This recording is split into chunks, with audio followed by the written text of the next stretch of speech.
Ah ouais. Bonjour tout le monde. Bienvenue. Bienvenue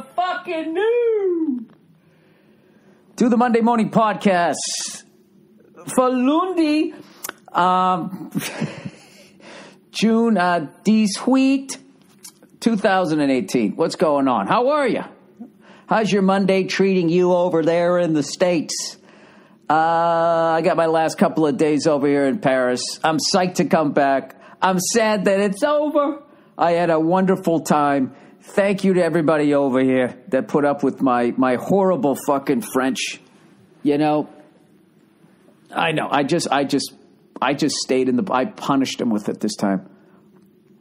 Okay? And if they didn't like it, somebody taught me something to say to them. Just say, va tu fais un couler. That means go fuck yourself. Va tu fais un culé. Culé, c'est enculé. Enculé. Va tu faire enculé, monsieur. Oui, you, vous. Je parlais à vous. Va tu faire enculé, monsieur. You got to throw in the mister, still be polite, you know what I mean? You can tell somebody to go fuck themselves over here, but when you're wearing a scarf, you got to throw the monsieur, you know, so you don't seem like an animal. All right? I learned that, you know, that's the hardest one to say street right over here. It's R-U-E, rue, but you got to go rue. Rue Saint-Honoré, monsieur. Ah ouais. Entoufé, enculé, enculé, enculé.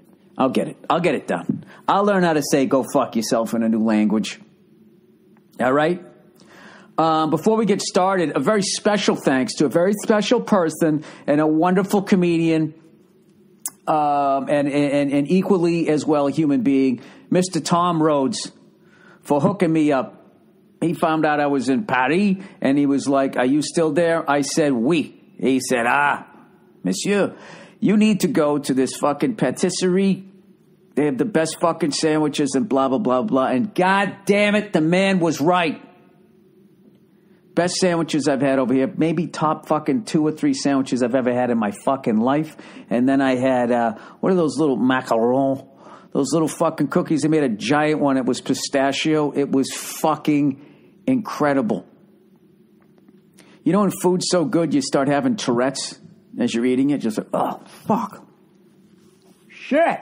Right? I was doing that. It was unbelievable. Fucking eating this? Looking around for people to let them know, you know. Now, I know what you're going to say. What's the name of it? Bill, what is the name of the patisserie over there in Paris? And I only have one thing to say to you. Va tu faire enculé. I'm not fucking telling you because I don't like standing in lines. All right? Become a fucking comedian, befriend Tom Rhodes, and maybe he'll tell you. Okay? But what I ate today was magic.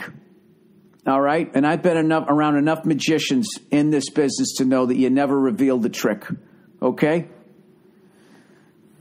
Tom Rhodes showed me the trick. Okay? It's his trick. It's his joint. Oh my God. It was fucking unbelievable. I walked 1.5 miles over there and back. It's my workout in the morning. I go for a brisk walk. You know, I'm starting to learn how to use those little places where people jog along the Seine. I go down there so I don't have to deal with the fucking giant groups of people crossing the street to go to the Notre Dame. We actually went in we went in that church, and I'm glad I did it. The line moves really quickly. You go in there, you're like, wow, this is echo. This is huge. This is scary. These statues, not a lot of positive messages in them.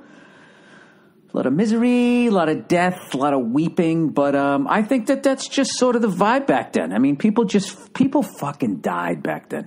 You know, not today. People they lived for fucking ever. You know what I mean? At my age, I see somebody die at 70. I was like, fuck, what happened? What did he eat? No, it's too soon. Dude, back then, you went outside and like a mosquito bit you, and then your whole village died. The second you sneezed, everybody was just done, you know? And I believe it was some pompous cunt that said, art imitates life. So if everybody over there is dying and you're really good with your hands when you get to clean it there, what do you think you're going to make? You're going to make some fucking miserable statues. You know? I'll tell you, these fucking people around here walking around, these pasty white kids thinking that they're goth, okay, with their black nails and lipstick and all of that bullshit. Let me tell you something. You got nothing on some of these statues there in the Notre Dame. So you know what I have to say to all you goth kids out there? Entoufé. Enculé. I fuck it up every time. Whatever. That's what you do. You just punish people with your fucking... I ran into some guy, I forget where the fuck I was. Some guy from Washington. Not D.C., the state, right? And he was talking about trying to learn French over here. He was living over here. He said, it's brutal, man. He goes, they just, you try to speak it to them, and then they just start speaking English. And I told him, I said, I go punish them with it. I don't give a shit if they do the whole thing in fucking English. You stay in the pocket, right? Stay on target. That Star Wars shit. Did I tell you guys actually on the plane, I watched one of these plane rides I took. I watched one of those Star Wars movies. Laura Dern, F is for Families. Laura Dern was in it.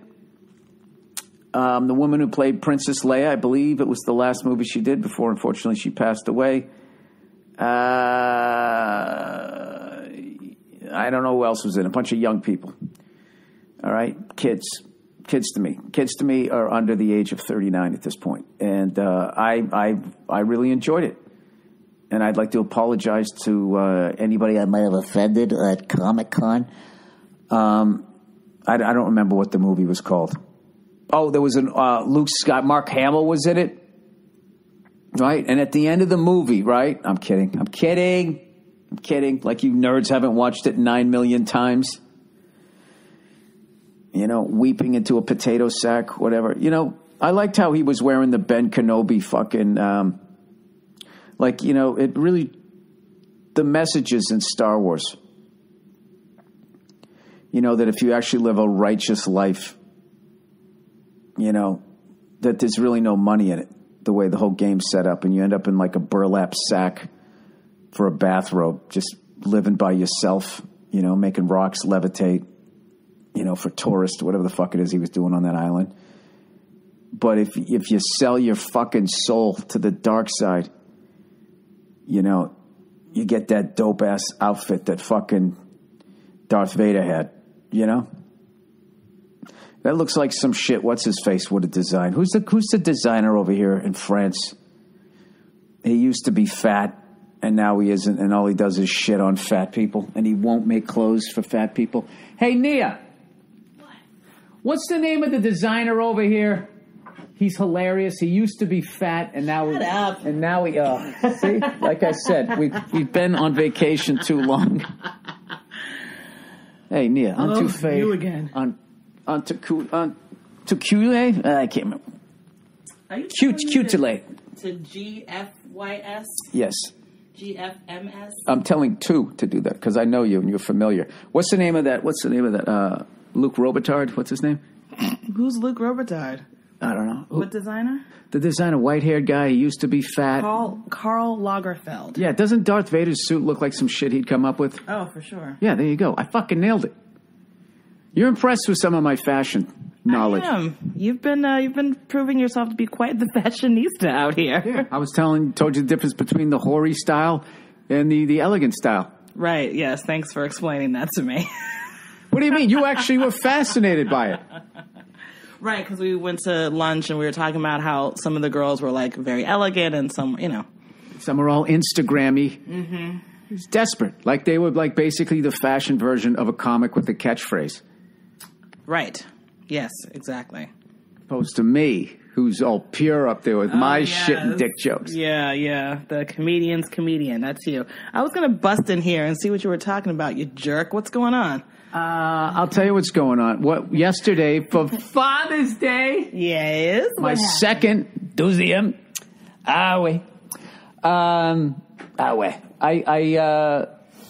We went to the 24 heures Le Mans. We went to the 24 hours of Le Mans. Mm-hmm. And, Nia, how did you enjoy it? How'd you enjoy it?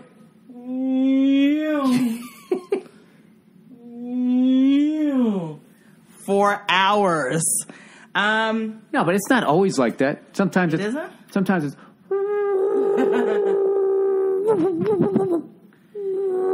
But it's like, okay.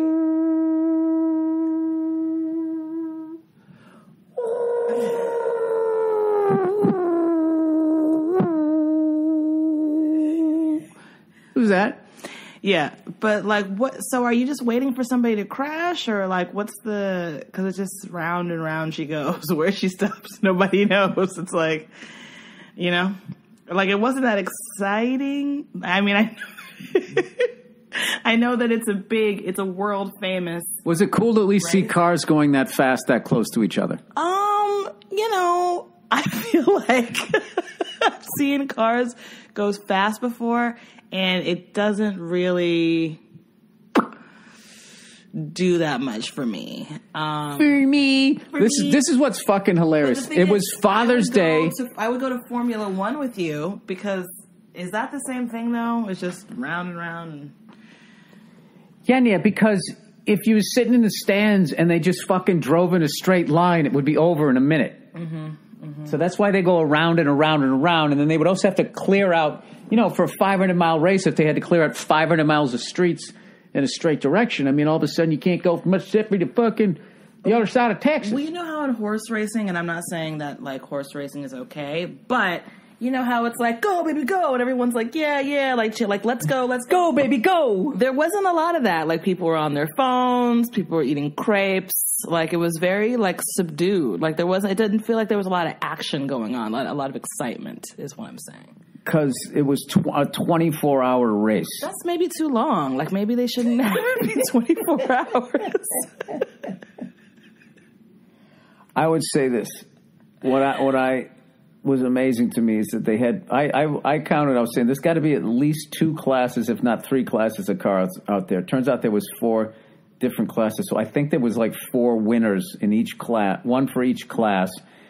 But we got there on the second day. So when we showed up, there was 2 cars in the lead lap, both Toyotas.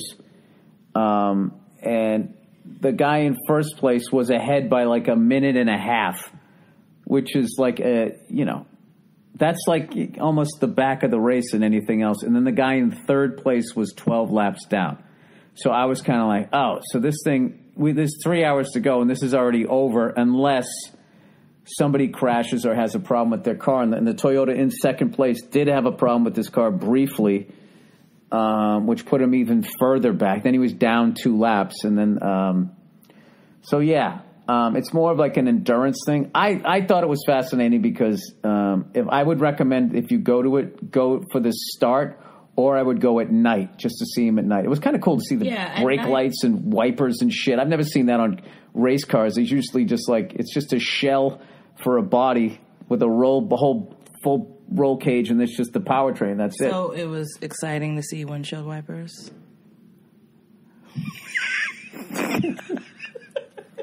Yeah, it was for me. You know what's funny? No, I'm taking the wind out of your sails. You know what it is? Sorry, that's you know what it is? Yeah, Steve McQueen and all that shit. It was, and just to know how many people have died and the balls that it takes and all of that shit to do it. And I got to be honest with you. You know, we were driving out there. You were listening to your Beyonce and your Jay-Z, and then we got there, and you were on your phone the entire fucking time. And it made me feel good about that time I walked out when you said you were, quote, in this play. First of all, that is not the same thing. How dare you even make that comparison? And I'll make it again. Don't you yell at me on my own. I was on the phone the whole time. I was taking Instagram video of you, okay, and Instagram of video who? You and of myself in the race. But like, I wasn't on the whole entire time. And I didn't walk out, okay? I wasn't like, all right, I'll be in the car. I can say the same thing about that play. I sat through the first half of it. Were you in the 24 hours of Le Mans? Were you in it? Were you driving? And I walked out? It No. was Father's Day. No, it's not the same thing. I think it's the same thing. I was the narrator of that show, and you walked out because you were like bored, and it was so rude, and it really hurt my feelings. I did it on support of you. I did it on support. I cannot believe. No, you didn't. You did it for entirely selfish reasons. You were sitting right in my line of view, and then we come back from intermission, and you're fucking gone. And I can't even believe there was a white guy rapping. And it was a play. It's the two worst things ever combined. And I sat through 90 minutes of it, and you were a better actor than anybody there, and all they had to do was go later at the Hall of Justice. It annoyed me. I can't even believe that you would bring that up so many years later. How long have you known me? I'm going to bring that up so many years later after this. You really are like the king of bringing back stuff. Well, yeah, remember back when? And it's like, we've been together for 15 years. And you're literally bringing up something from like year 2 of our relationship. What else do I bring up from way back when?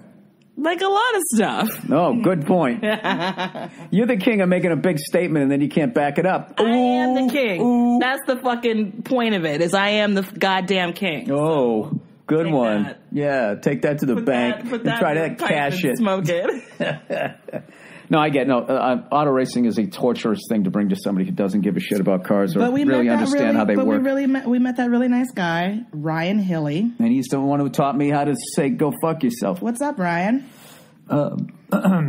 He was really nice. He was very nice. And he helped me out with my French. Mm-hmm. I can't believe I went there. Oh, here's a great one. So Nia doesn't like beer. There's no wine there. So I keep buying 2 beers, and it's like, oh, you don't want to finish that? So I'm drinking. Daddy's having a good time on Father's Day, right? So I bought How they have crepes there, but no wine? I mean, this is France.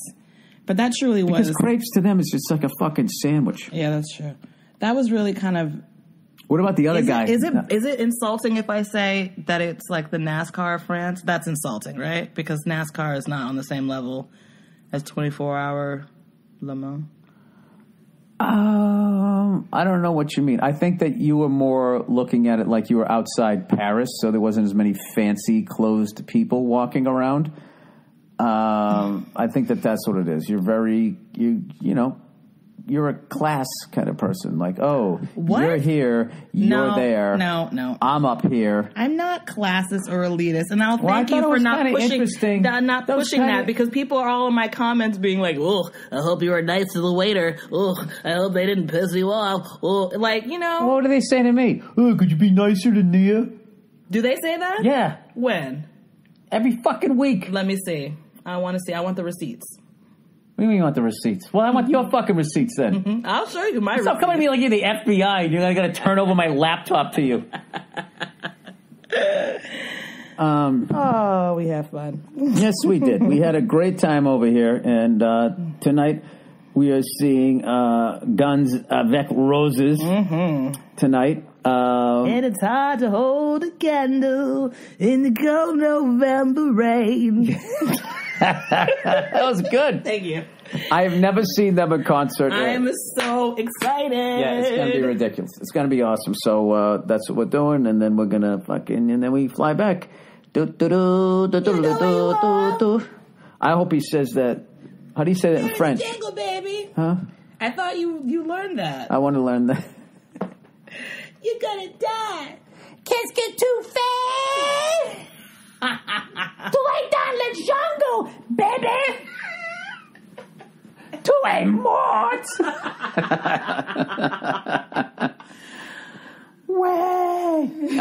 Anyways, I don't know. I've been having a good time. How I've been torturing people with my French, haven't I? Yeah. I don't. When they go to English, I don't give a fuck. It's like it's the most fun.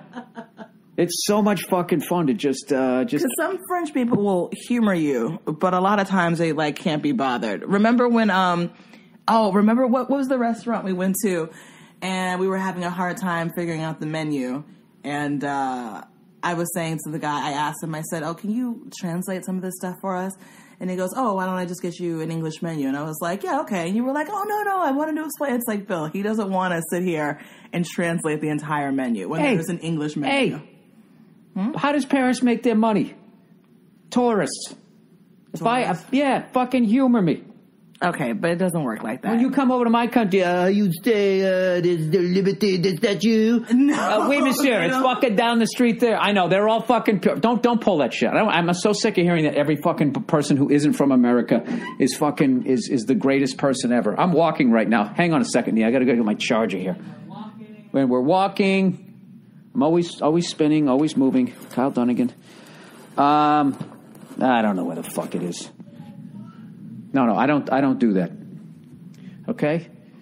People here in France are just like Americans. Okay? Some of them are nice, some of them are not, and a lot of them are fat. Okay? Okay. Yeah, there's a lot of fucking fat Tiny people Trip. over here. Okay. The Me. fake news. Okay. Me. Okay. Kyle Dunnigan, you genius. All right. Do you have anything else to add about how, okay, here's the thing. All right. So maybe you didn't do it to the level of walking out halfway through a play.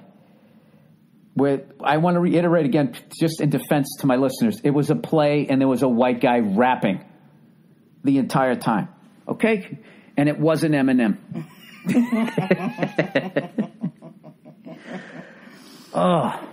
His eyebrows up like he was blowing my mind. I sat through 90 minutes of that. As you sat over in the fucking corner. Going later. Paging Mrs. Herbert. Mr. Herbert, you have a phone call at the front desk. Yeah, what the fuck? And then I went out to the lawn. I was reading stage directions because it wasn't a full production. It was kind of like a staged reading. So it was a musical. I don't sing. So, I was there doing the stage directions. I got paid. It was a gig. I don't sing. Okay. Okay. Yeah, and I the point was coming to support me. I know, supported the shit out of you. I didn't make you Uber home. I didn't walk out. I went out and I had a Sam Adams. And I was like... And I came back... Wait, let me finish. And I sat down and I was like... there's no defending it. Fuck, that was delicious. That was as delicious as what I just saw was horrific. And I was just like, maybe if I stay out here, she won't notice. It was totally selfish. You were in my eye line. It was totally selfish. We made eye contact during the first act. And I've apologized. And it's because of the guilt that I try to bring you down to my level years later. Nuh-uh. That's what it is. No, it's because I love you so much. Oh, please. And it shames me. That, just because, I do all these great things for you. You are a manipulative son of a gun. Yeah, where did I learn it from? Where did I learn it from? I don't know. I'm looking at you, cry on cue. I'm not your mama. I didn't teach you this. Oh, God. Did you just try to be sassy? Yeah. Jesus Christ. I just felt like I was doing it. Did they reboot Good Times? What just happened there? I'm not your mama. We'll be right back with White Red and Black Nene after these fucking messages. Anyways. White Red. All right. Are you going to miss this apartment? I'm ready to go home. After the Guns N' Roses thing it's perfect. We're going to do that, and then we fucking go home. I'm ready to go back, eat some quinoa, get back on my diet, hit the elliptical. Oh, you mean having croissants and baguettes every day? They're so fucking good. They're so good. Not good for the waistline. But. Yeah, but you don't get as fat as if you eat them over there, Who makes them? Howard Johnson? Who makes them in our country? Who makes the baguettes? There's a couple places in L.A. that have really good Entenmann's. Pepperidge Farm. No, there's some good places that have amazing croissant, but no, not like here. Okay. All right. Well, thank you for coming out. Let me finish this fucking thing. Oh, you're not done? Huh? No, I'm only 23 minutes in. This is usually when I butcher. Oh God, are you serious? Are you serious? All right. Well, certain people have to take a nap in here. Oh, well, you told me to come in here. In about an hour. They do. All right. Look at you. Walking out on the podcast the way I did on your play. Don't. Jeez, I guess we're even now. Even try it. Oh, my God. Au revoir. Au revoir, madame. Oh, God, dude, the fucking play was... That fucking play was the worst. Oh, this fucking kid. Doing the fucking thing with his hands. It was in a... how fucking long are you supposed to sit there for that, And she gets to go to a goddamn car race and fucking sit there and... look up Dancing with the Stars shit as I'm sitting there. She's clearly bored out of her fucking mind. Bored out of her fucking mind at that fucking race. Tough like fucking shoe leather, that mozzarella. All right, where the fuck is the advertising for this? You know, I'll never live down that. I knew it. You know what's so fucking stupid is if I just went back in for the final 90 fucking minutes. I'm the king of bringing up shit. You know how many times she's fucking brought that up to me? Put it this way, I've gotten yelled at that longer than the fucking play was. All right, please don't read on air. This is a note from somebody. Host says he doesn't know what he's saying, and at the end, he offers advice that directly contradicts what he read. They just ask that you not imply something. Okay, all right.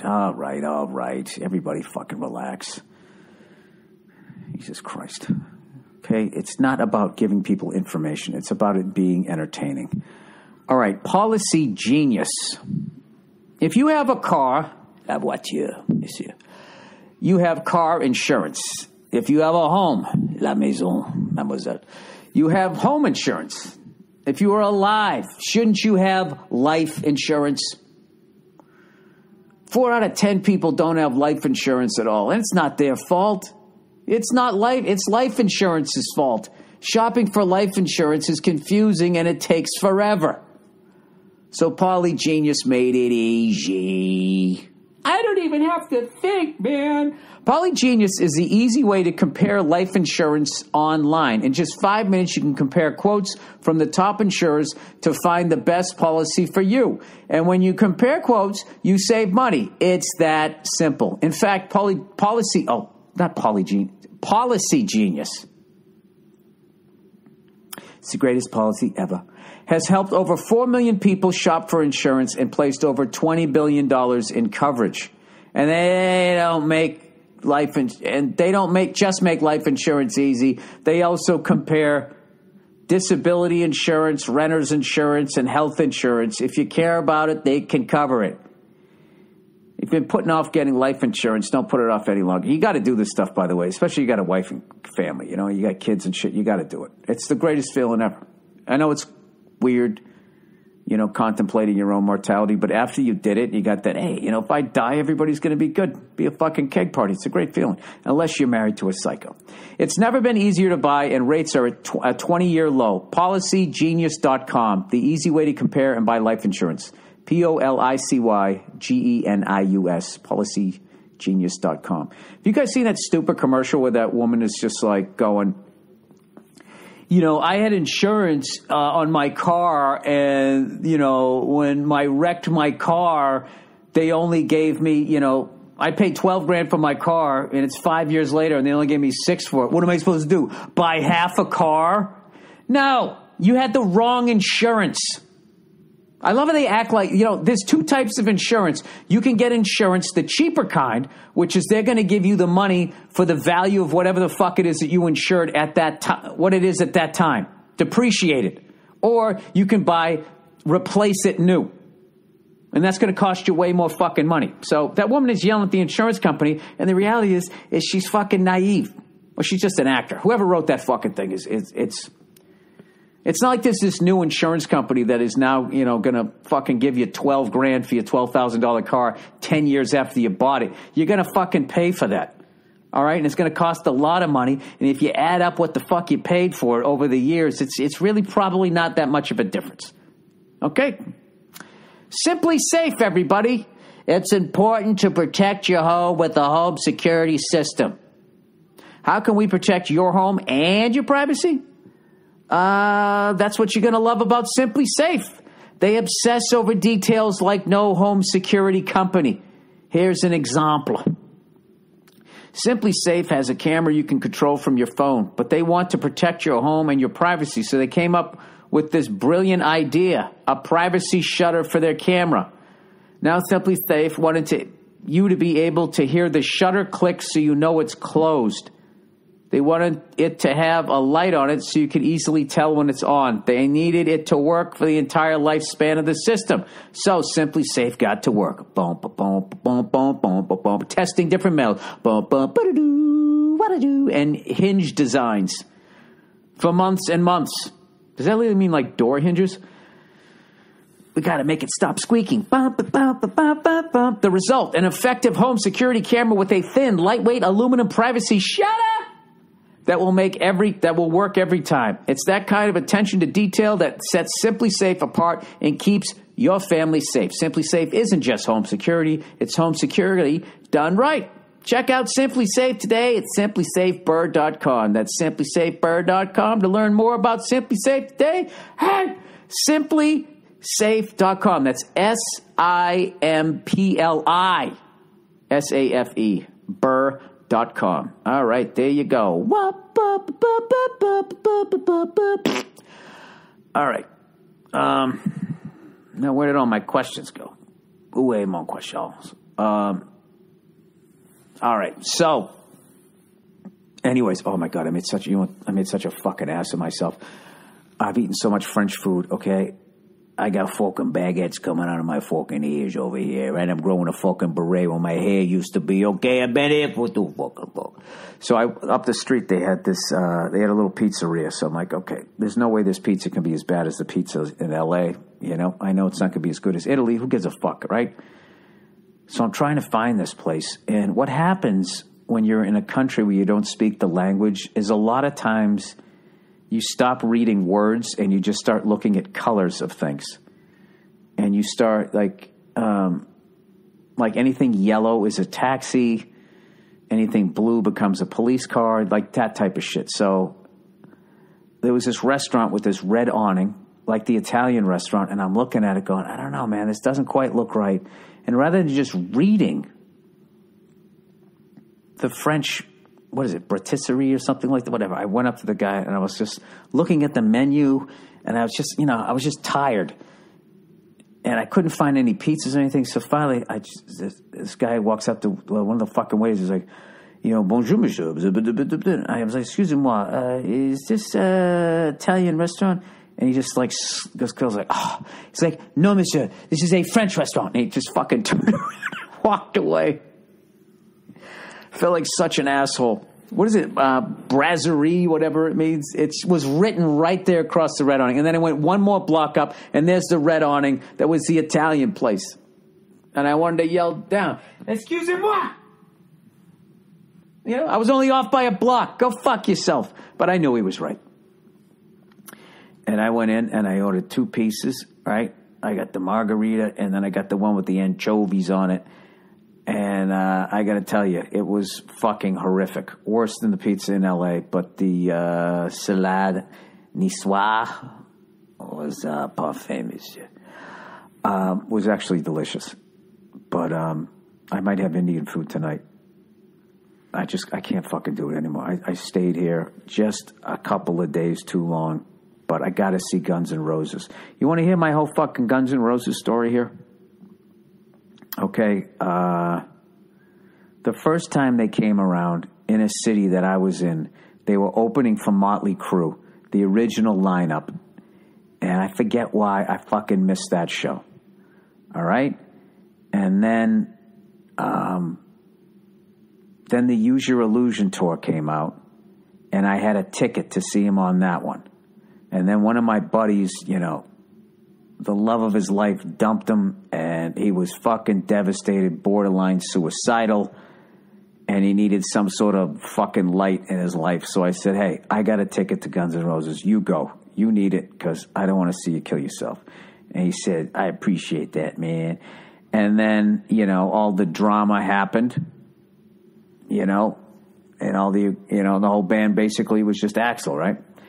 And then they didn't tour for like 10 fucking years or something like that. And by then I was a comedian. I just, and then when they got back together, I had a hookup to go to the show at the fucking club there, the Troubadour. Their first time back together. I had a ticket for that, but I was working on the road. I couldn't go. Every fucking time I've tried to see this band, one of my favorite bands of all fucking time. I just, something has always happened where I haven't been able to go. So finally, I'm going to see him tonight. I can't fucking wait. It's going to be, it's not even going to be real until it starts happening. That's how long I've been waiting to see this friggin' band. So, anyways, very excited about that. And I'm also, great way to wind up a perfect trip and then get back to the States and do some stand-up, because I have not done stand-up in a couple of weeks. Old fucking Rusty Jones is going to limp on stage down at the Comedy Store later on this weekend, probably try to get my fucking act back together. So, anyways, let's, my daughter has to take a nap, my lovely daughter. She's so cute. She can say all these French words now. Oui, bon, bonjour. Why isn't this light working? I can't even see how many times I've done here. All right. Let's read a couple of questions here. Oh, 24 Le Mans. 24 hours of Le Mans. Le Mans. Hey, Billy Bourguignon. I just heard you say you were going to Le Mans for the race. I'm from Cleveland, but was able to go to the 24 hours twice when I happened to be in France for work the same week. Not sure what your plans are there, but had to let you know about an awesome hidden gem along the Muslane Strait. My first time there, 2012, a friend came out to meet me, and we drove down with essentially no plans, didn't have tickets or a place to stay that night. We bought tickets at the gate and got in just in time for the start, then ended up befriending and drinking with a group of Brits that lasted most of the day. Oh, this is how you do it. One of them, this is what I'm going to do the next time. One of them told us of a bar somewhere along the ridiculously long straight that runs a few miles away from the area of the track you get access to. Oh, you get access to it with the ticket. So him and the two of us decided to leave the track and catch a cab to try finding it. Took forever seeking it out, though. Random back roads, the streets you would usually get to it are on... Wait. The street you would usually get to it on is the racetrack. Found out after the fact the place is called... I can't read this. Auberge de Honneur, and was a great spot to eat, drink, while catching a short glimpse of cars at top speed just before the first chicane. I would definitely recommend seeking it out if possible, but also I learned on my second trip there a few years later, you should definitely make a reservation. Maybe it's not so hidden anymore because it was too crowded to get in, and they only speak French if you call for one. We stayed there late into the night that first time. Eventually, one of the restaurant employees gave us a ride back to our car on the other side of the track where we... Oh, you like stayed there for the whole fucking race, huh? Well, we got maybe a couple hours of sleep. Anyways, just had to tell you about that. That track is so crazy compared to anything you'll see in F1. It's definitely worth getting outside of the main area, whether you seek out that spot or somewhere else, just to get an idea of how massive the track is and see them doing 200 miles an hour down dark country roads with just their headlights to the track. Not sure if you'll actually get this message before. I missed all of that. I was on the main straightaway and it just looked like a regular racetrack. Well, I'll be like you. The second time around, hopefully I'll get it right. God damn it, I didn't know there was all of that. Rejection letters. You know what was crazy was there was a fucking airport, like really, like parallel, like right, almost touching the main straightaway. And I kept seeing these helicopters like taking off and shit. You know, I thought they were just following the race. And all of a sudden I saw like a fucking Learjet flying right along where a helicopter had just been flying along. I'm like, there's no way that's fucking safe. What is that all about? Is that some rich guy just going, I don't give a fuck. I'm paying you. Buzz the fucking racetrack. Weave around these fucking helicopters, you know? But it turned out there was a airport right there. Anyways. Oh, here's this one. I should bring Leah in here for this one. Rejection letter psycho. Bill, wondering if you saw this.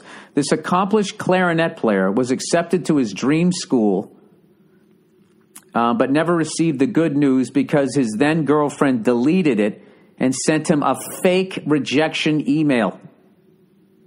That turned out to be a $265,000 mistake on her part. Okay, let's see what the fuck happened. All right, this kid, his hard work paid off. The accomplished clarinet had been accepted to his dream school, but he never got to hear the good news. That's because when his acceptance email arrived in 2014, his then girlfriend deleted it and sent him a fake rejection email from the school. It was a $265,000 mistake. He said it was really devastating to feel that incredible betrayal. It made me think of our whole relationship and made me feel like everything might have been a lie. Anyway, where it began, a college sophomore studying music at McGill University at the time. This kid had applied to a 2-year full scholarship program to finish his bachelor's degree at the Colburn Conservatory of Music in Los Angeles. Itching to study with a renowned clarinet teacher, so-and-so spent many late nights in practice rooms to prepare for his auditions, which he thought went well. The full scholarship, which includes tuition, room and board, is worth about $50,000 a year. And so-and-so said graduating from Colburn would have set him up for high-paying symphony career. When he was rejected, the kid was crushed. It was a disappointing feeling. He said, I had such high hopes. The kid would have studied with this person who was considered one of the best clarinet instructors in the world. He said the school accepts only 2 students each year at Colburn, and he was one of them.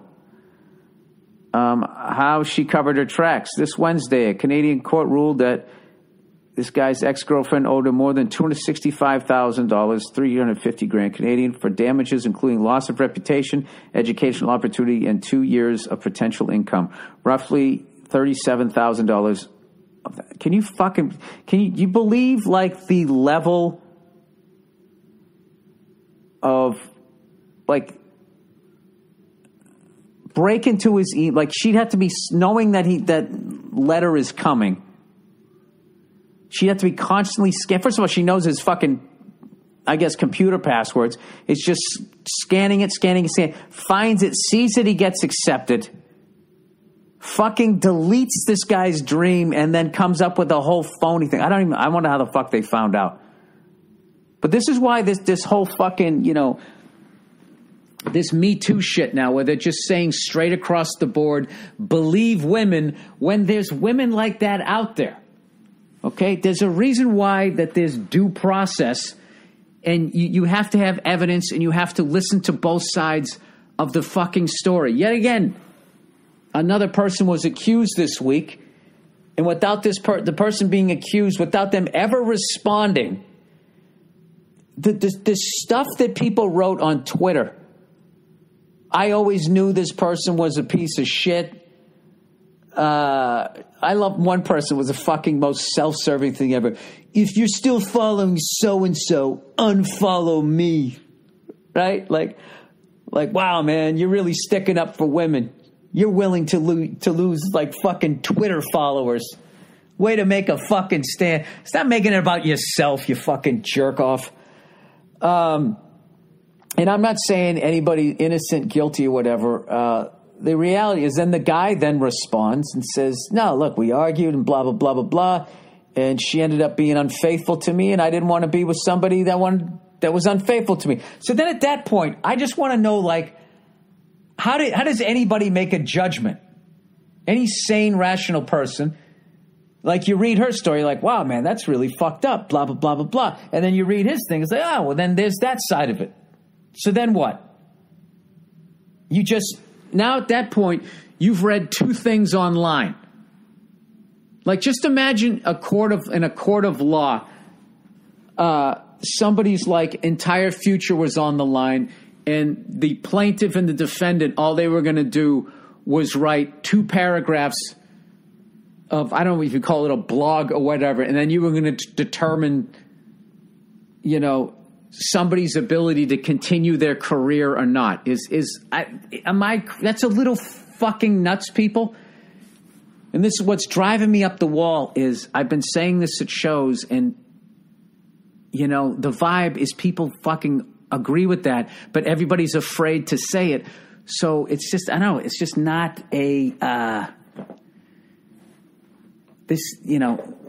the shit that guys have been doing to women has to fucking stop. But I don't think the way to go about it is to just make blanket statements of believe women. Like, it's like all of them. Even the ones who key people's cars and fucking break laptops and destruction of property, all of that. Even the ones that fucking, you know, are out there saying that they love somebody just because the guy's got fucking all of them.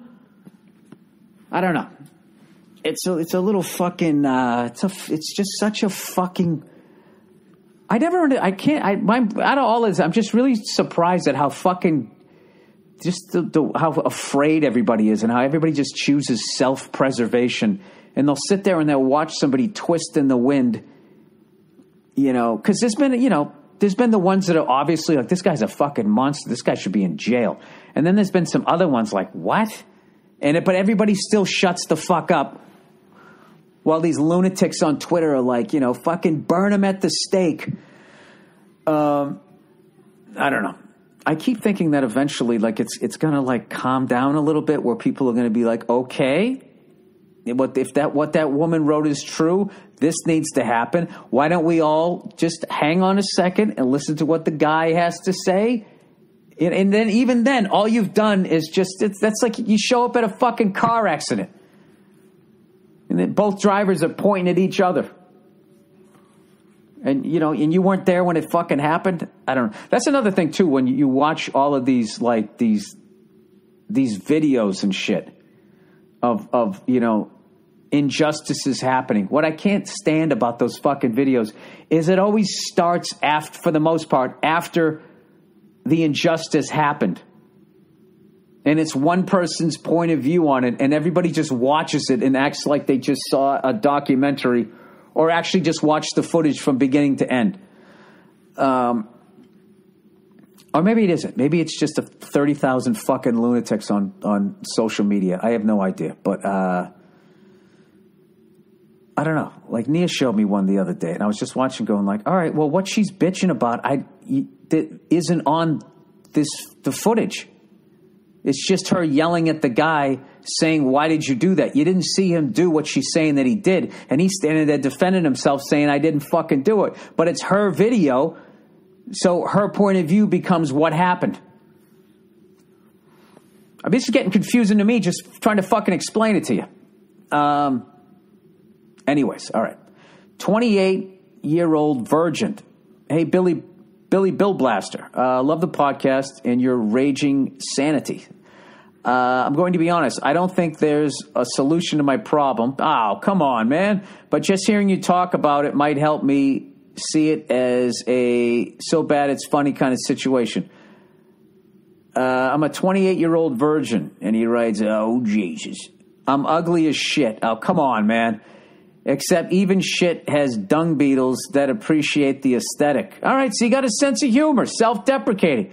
I got big-ass ears that lie perpendicular to the side of my head, big triangle nose, balding island pattern, small island of hair on the forehead, with the rest of the hair in a horseshoe pattern. Very hairy all over except my fucking head, pointy-ass man titties, with pepperoni nipples, Jesus Christ. And best of all, my genitals alone would send any woman sprinting towards the horizon. Aside from that, can't complain. Respectable job, good friends, great family, bit heavy, 5'9", 160 pounds. Dude, that's not heavy. But otherwise healthy. I try to stay upbeat, but as I get older, it really starts to weigh on me that I'm destined to live life as a solo player. Any advice would be appreciated. Wish you and your family all the best. Yeah, dude, come on, man. You got to step up to the plate, all right? You're saying game over before you even play the game, all right? You have a great sense of humor. I think you're being way too hard on yourself. The fact that you say you're a bit heavy at 5'9", 160, you know, I think means to me that you're not heavy, which means you're probably not nearly as ugly as you're saying. Yeah, dude, I would get out there. There's dating apps. There's all kinds of shit you can do. I mean, you got any friends, any guy friends? And just tell them, just be like, dude, I'm a 28-year-old fucking virgin. You got to help me out here. Maybe that's not the way to go because guys will fucking be like, try to just find you some, loose woman. I don't think that's the way you want to go. But I would just, you got to get up to the plate, dude. You got to get up to the plate, and you have to stop looking at yourself the way you're looking at yourself. You got to keep that great sense of humor, but you're not ugly as shit. Okay, dude, look at me. Okay, I'm a fucking 50-year-old bald redheaded male, and I think I look great. It's all how you look at yourself. Okay, but if you think you look good, you feel good about yourself, it's a nice vibe to fucking have, and you'll attract people, all right? And just use your sense. The number one thing you got going for yourself is, aside from the fact you still have your whole life ahead of you, you're only 28 years old, you got a great sense of humor. Women love to laugh. Huh? How do you think I landed Nia? I made her fucking laugh. Sure as hell wasn't from my fucking looks. I don't know what it was. Who the fuck knows? But if she knew 15 years later she'd be going to the 24 Hours of Le Mans, I don't think she would have gone. You landed me because I knew about your earning potential. That's it. What? Oh, my God. Hey, Nia. Just kidding. Hey. I'm just kidding.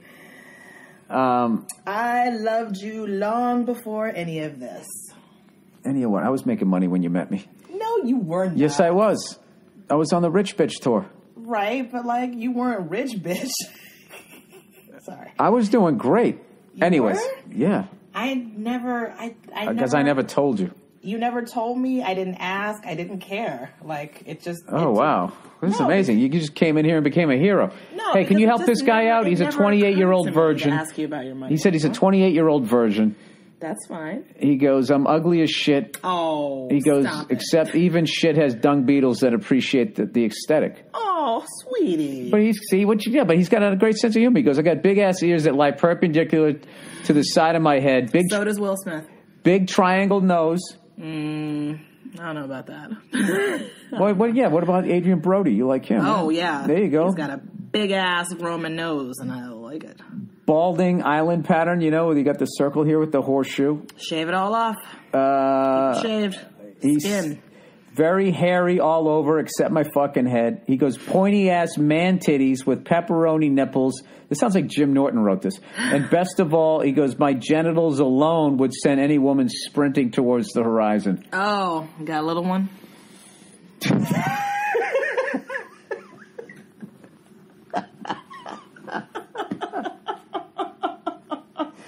Wow. All right. So what does he do? Oh, got a little one? Listen, I know they say that the man makes the clothes don't make the man. But I feel like, maybe you need to shave that head bald, like the way Bill has it. So, there's no, trace. Anytime that horseshoe starts to come back, you just slap some shaving cream on it and go to town on that bad boy. Then people think MMA or some shit. Wax your back, because that shit's nasty. Just wax it. Just boom. Just deal with it. You'll be fine. Go to the He's already 60% better looking right there. Yeah. Go to the gym. You'll feel, never mind. Dude, he's 5'9", 160. He said, I'm a bit heavy. 5'9", 160 doesn't sound big to me. That sounds, maybe you're doughy. Maybe you're fleshy. Maybe you're skinny fat. You don't have any tone in your body. Yeah. Yeah. Not my tempo. So here's what he does. He shaves his head. Shaves his head. He gets shredded. No, for the women. Shave your head, get shredded. For himself, because he'll feel better about himself. Just even going to the gym, you'll make himself feel better. I don't know what to do about your dick size. I hope your eat out game is strong because. So what if he had a 12-pack abs? You get with a guy 12-pack abs. 12-pack? 8-pack, whatever. 8-pack abs. None of that is necessary. You don't need to. No, wait. Can you let me finish with the scenario? 8-pack abs that you kiss down that leads to his little fella down there. Yeah. Are you you'd be less disappointed if you had the little fucking xylophone above it where you go. I mean, it would certainly help. Maybe you should also like cut down your pubes so your dick looks bigger. But he doesn't need... His dick isn't small. He 5'9", 160. If he fucking thinks he's fat, I bet his dick is fine. I don't know. He says it's small, so... Listen, some guys aren't blessed. And that's fine. That's why I'm saying your eat-out game better be strong. Your eat-out game, your fingering game, all that stuff. Ass eating, whatever. Just get it out. I don't know what... I don't even know who you are right now.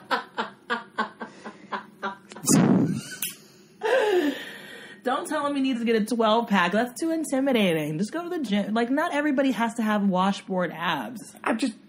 You just fucking told this guy that, you know, all of these fucking skills, like when you first get laid, all you know is, take your dick, fucking stick it in her. And now you're doing all these fucking, you know, next level moves. Those are all next level moves, right? Oh, and I wouldn't say fingering though. Yeah. That's the prequel. Mm-hmm. That's like the third Star Wars, right? Mm-hmm. Listen, as long as he knows where the clit is, he'll be fine. Right? Yeah, and I would think with videos and shit, everything on the internet, I think he'll be fine. But don't use porn as a guide. Porn, like, I just feel like porn fucks guys up. Because, like, I'm not saying to use porn, so should he go to... www. Klinkenstein's Clit Finder? The wholesome Clit Finder? No, this is when you. What if he? This is when you save your money and you get a nice professional woman who can like help you with all of that. That's not the ideal way to lose your virginity, but yeah. Oh, you're saying you get a hooker? An escort. What's the difference between a hooker and an escort? I don't know really, but escort sounds nicer. Chance of STD? Well, I mean, you know, the escorts have like websites and stuff.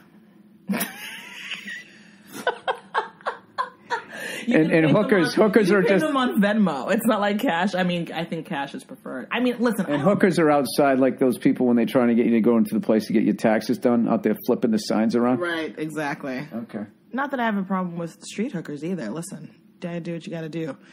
But he just needs a little guidance and a little self-esteem. I don't know. I feel like this is weird because it's like I'm promoting prostitution. Yeah, I think what I said was a little more positive. I said go on dating sites and stuff like that, and use your sense of humor. Forget the escorts. Did I say escorts? I'm sorry. No, because I, feel like sex workers are fine and whatever. Yeah, but what's his question? He wants to get laid. Oh, yeah. He doesn't want to go through life alone. Of course, none of us do. Oh, yeah. I gave my suggestions. Like, what more, Nothing. You want to do the last one here? You're on a roll here. Sure. You're just fucking killing it, and there's a level of coldness to you today that's really funny. We talked about that last night. Oh, yeah. What are you over? You over the podcast or something? No. Oh. But, no, just my coldness is just like, what I have to do to survive in life. It's a cold world, baby. All right, Mr. Friend's mom is a psycho. Mr. Friend? Mr. Friend's. This sounds like a TV show. Mr. Friend's mom is a psycho. Dear Bill, I have a friend who's been getting grounded a lot recently for the dumbest shit. Does he mean my friend's mom, not Mr. Friend's mom? Probably, but I like Mr. Friend's mom better. All my friends have known for a while that his mom was a psycho, but now it's getting way worse. First, he got grounded for a month. How old is this person? Yeah, I was going to say. Wasn't allowed to leave the house outside of school at all because he got a 70 on one test. His grades are good, not great, but better than 70% of the kids at my school. Now, just this past week, he got grounded for the entire summer for using his laptop to text when he wasn't supposed to be able to communicate with anybody outside the house when he's not in school. He's 16 years old, by the way. Is there anything I could or should do to help him, or should I just leave it alone? You got to leave it alone. Yeah, you're not the parent. Just be his friend and just commiserate with him, but leave it alone. How? Like he's grounded for the whole summer. Damn. He can't leave the house or, like, anything like that? No. I know what I would do, but I'm not giving him minor advice. Yeah, exactly. That's probably... Yeah, I'm going to stay away from this one. Moving on. Moving on. By the way, 70% is not acceptable on a test. He didn't say. He said his grades are good. They're not great. He's kind of agreeing with you. Yeah. He's just saying that's not justification. One text message, you can't go out the whole summer. What does he know about parenting or any of that stuff? You're too young. Do you think? So you think that's a fair thing? If someone got a 70 on a test, to ground them? No, I don't communicate with your friends outside of school. And then he sent one text message or whatever, and now he can't go out for the whole summer. That's definitely extreme. I don't think that I would parent like that, but that's not my kid, and I don't know what else he's doing. I also don't know if it was just one text. He sent one text. Yeah, what was the text about? No, we're leaving that alone. Okay, we're skipping. Pass. What does it say here? How much time have I done? 1 minute and 26, 27. Okay, that's 1 hour. 1 hour and 26. You think we've done a minute? We did a minute on this podcast, Nia? Yeah, you can wrap it up. Okay. What, a minute? Yeah, you said, I said, how much time have I done? You said 1 minute. Oh, I meant 1 hour. 1 hour. Okay, cool. All right, well, that's good, right? You can wrap it up. Yeah, that's the podcast. Nia, I've had such a wonderful time here with you. Me too. This has always been. This is our place. That's right. A great time here. That's right. And we got to bring the baby. Like, how special is that? I told you I was in the kitchen. I was like cleaning up, and I was looking over at her playing in the living room, and I was like, no, I was making her dinner. I was like, I'm making dinner for my little baby girl and parent. Like, it's so special. So how cool when she says a French word. Oh my God, it's so say oui, and she goes oui. Oui. Imitate her when she says say thanks. Thanks. Yeah. She nods her head. She asks for food. You go, what do you say? And she goes, oui. And then you give it to her. Now what are you saying? She goes, thanks. She nods her whole head like a bad commercial from the 1950s. It's the cutest thing ever. Anyways, so cute. That's Thank it. you for bringing us here, BB. Merci beaucoup. Happy Father's Day. Merci beaucoup, Paris. Au revoir. Au revoir. C'est bon. We had a great time. And that's it. And thank you once again to Tom Rhodes for letting me know about that patisserie. Delicious. You just had the pistachio macaron. You got to have those sandwiches I got the fucking jambon avec fromage. Oh, that one's mine. I'm claiming that one. Well, no, I gave you a half of each, and then I got a salmon one. Oh, okay, cool. They're like punch the wall good. Fucking incredible. All right, that's the podcast. I got to say it in French. I gotta say, I keep forgetting how to say go fuck yourselves. I keep forget how to say go fuck yourself en français. Va tu faire enculer. I'll check in on you on Thursday. Fuck, do I shut it off?